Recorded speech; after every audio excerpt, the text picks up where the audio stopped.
The other day, I received a message from somebody online which simply said this: I want to believe in Christianity, but I'm really struggling.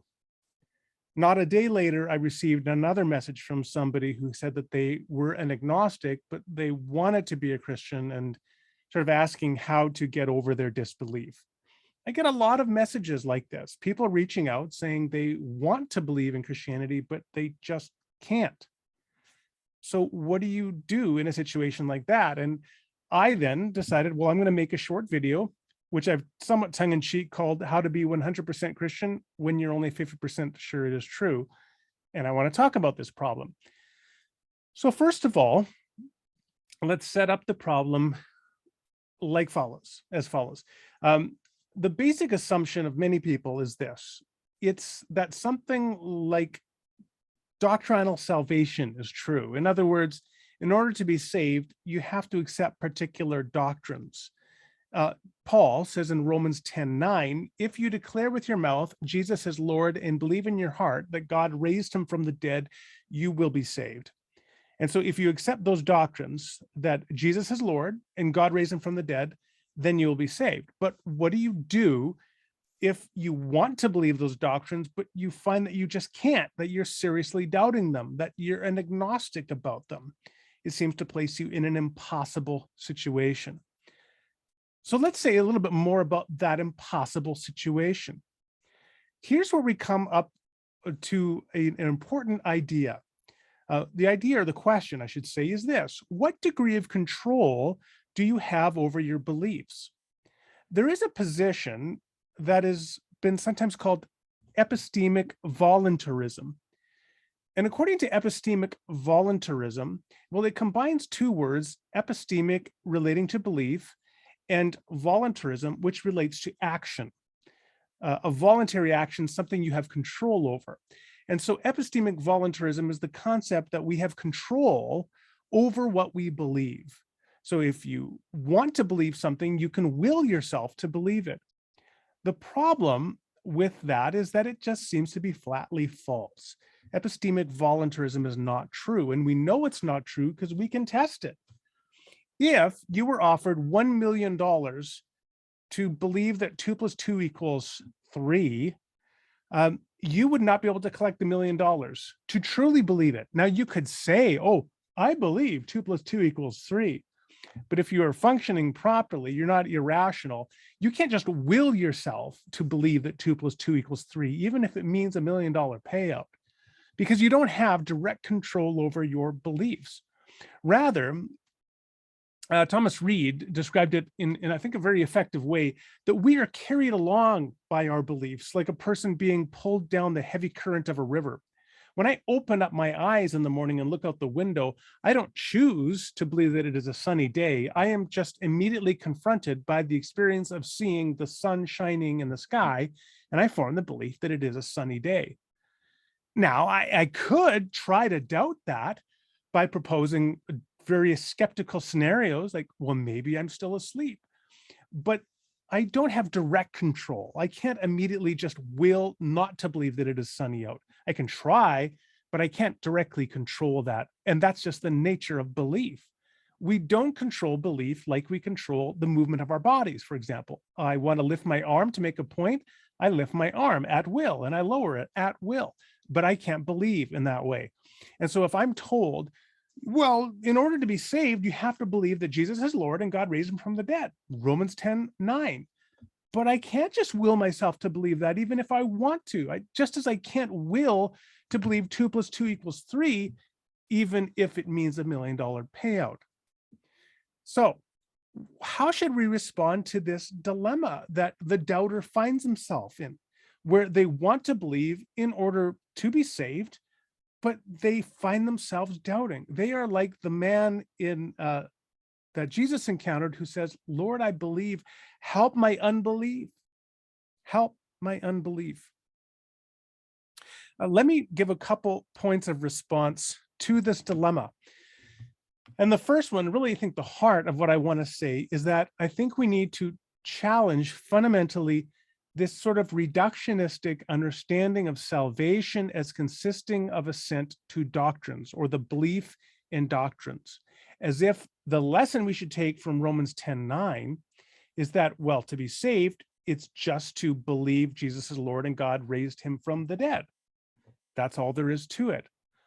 On the contrary, Jesus offers us a very different picture. In Matthew 22:36-40, he is asked in verse 36, "Teacher, which is the greatest commandment in the law?" And here we have to appreciate, we should think of the average person today, when we think of the law, you think of some external commands that you have to obey, and they just sort of limit and structure human existence and society.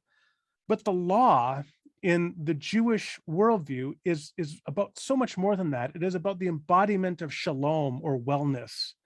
In other words, how do you not just how do you keep from getting arrested, right? But rather, how do you achieve the fullness of life? That is what he is asking. Teacher, which is the greatest commandment of the law? In other words, how do I achieve the fulfillment, the fullness of life that should achieve? How do I flourish as a human being? And this is what Jesus says by way of answer. Verse 37, love the Lord your God with all your heart and with all your soul and with all your mind. This is the first and greatest commandment. And the second is like it, love your neighbor as yourself. All the law and the prophets hang on these two commandments. So here we get this picture that if you want to start talking about what is it like to achieve true human flourishing, to be part of God's kingdom, to have achieved wellness and restoration as a human being, the end goal, or that which should be the end goal of every professing Christian, how do you achieve that? You achieve that by loving God with the totality of your being and loving your neighbor as yourself. Now, this brings me to a second passage, a parable that Jesus tells in Luke 18. And what I want to highlight in this parable, which is a contrast between a tax collector and a Pharisee, is that it shows the contrast between those who are inside and outside God's kingdom. And the key thing to note is that the person who is lauded or praised as being inside God's kingdom, as being the one moving in right relationship with God, is not the person who has a settled confidence, but rather the person who is struggling. So to begin in verse 9, to some who were confident of their own righteousness and looked down on everyone else, Jesus told this parable. Two men went up to the temple to pray, one a Pharisee and the other a tax collector. The Pharisee stood by himself and prayed, God, I thank you that I am not like these other people, robbers, evildoers, adulterers, or even like this tax collector. I fast twice a week and give a tenth of all I get. But the tax collector stood at a distance. He would not even look up to heaven, but beat his breast and say, God, have mercy on me, a sinner. I tell you, Jesus said, this man rather than the other went home justified before God. For all who exalt themselves will be humbled, and those who humble themselves will be exalted. The key thing to note here is that this Pharisee, he not only has, quote unquote, the right beliefs, but he's doing all the, quote unquote, right things. He's fasting, and he's giving a tenth of all he has to the poor. He's doing all the right things. But he does it with this self-superior attitude. The person who is vindicated before God in this story is not the person who can simply spool off a set of doctrines they believe and certain legal patterns of behavior that they were following, but rather the person who is broken and contrite before God. I'm going to propose something to you, that the person who writes an email to me, or writes a DM, a direct message to me, or reaches out to me in saying, I want to believe, but I doubt, that person is much closer to the tax collector in this parable in terms of having the kind of humility and brokenness before God, in contrast to that Pharisee who may be like that person who never has a doubt, and they know where they stand before God because they believe all the right things. They confess every creed and catechism that they've been told to confess, and they give a tenth of what they have to the poor, and they fast and let everybody know about it. That's not the person who's right before God. It's the person who's struggling and broken. The last thing I want to highlight is the sheep and the goats in Matthew 25. So Jesus contrasts the state of these two different groups, sheep and goats. which are the people who end up being sheep and which are the people who end up being goats? Well, the sheep are those who reach out to those who are hungry and give them food, reach out to those who are thirsty and give them drink, reach out to those who are naked and give them clothing, reach out to comfort those who are sick and to visit those who are in prison. Those are the individuals who are found right before God. And in contrast, the people who are goats think they're sheep, but they're not actually loving their neighbor in exactly the way that Jesus describes here. So what does it look like to be moving in right relationship with God? Is it simply a matter of having the right doctrines? Romans 10:9, I've got those boxes checked. I believe Jesus is Lord. I believe God raised him from the dead. I'm okay. Not according to Jesus. Now, this is not to say that Jesus disagrees with Paul. I think that Jesus and Paul are doing different things. Paul is certainly highlighting the doctrinal foundation, the confessional foundation of Christian faith in terms of doctrine. But Jesus is describing to us what the life of a person moving toward God's shalom, toward his law, looks like. It is a life of a person striving to love God and to love neighbor. It is a person with brokenness before God who says, Lord, I want to believe, help my unbelief. It is a person who's reaching out and comforting those who are suffering in their midst. Now, you still might be saying, yeah, but if I'm doubting whether God even exists, how can I love God? I actually think it's not that hard. You start off by loving your neighbor. Now, those two things are fundamentally linked. If you're not sure that God exists, that's okay. You can be sure that your neighbor exists and start loving your neighbor and reaching out to your neighbor and doing the very kinds of things that Jesus describes here, loving your neighbor as yourself.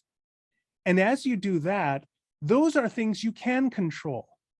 So the old serenity prayer that says, give me the strength to change the things I can,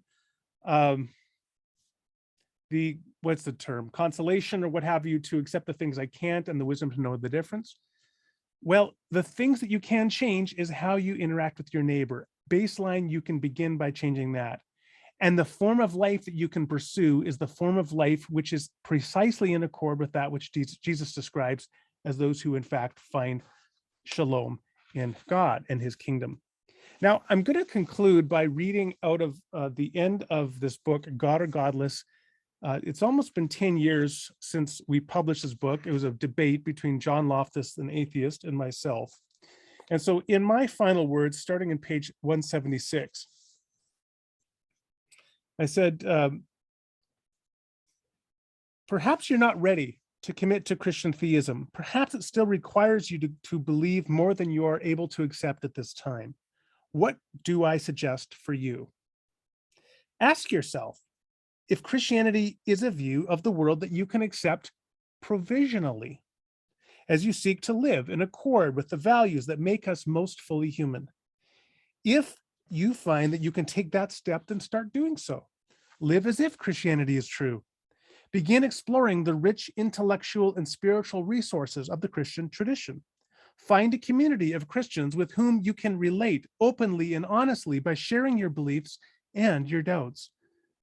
Seek to live out, seek to live out the faith you do not yet possess through works of mercy and righteousness as you study, reflect, and learn. And then just see what happens. Most of all, never give up your tireless pursuit of that which none greater can be conceived. That's what you can do. And that is a lot.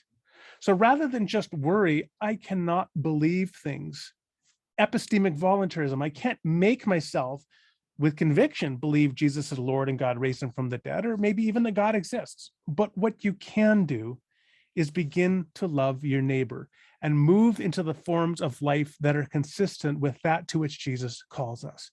And that is a lot indeed.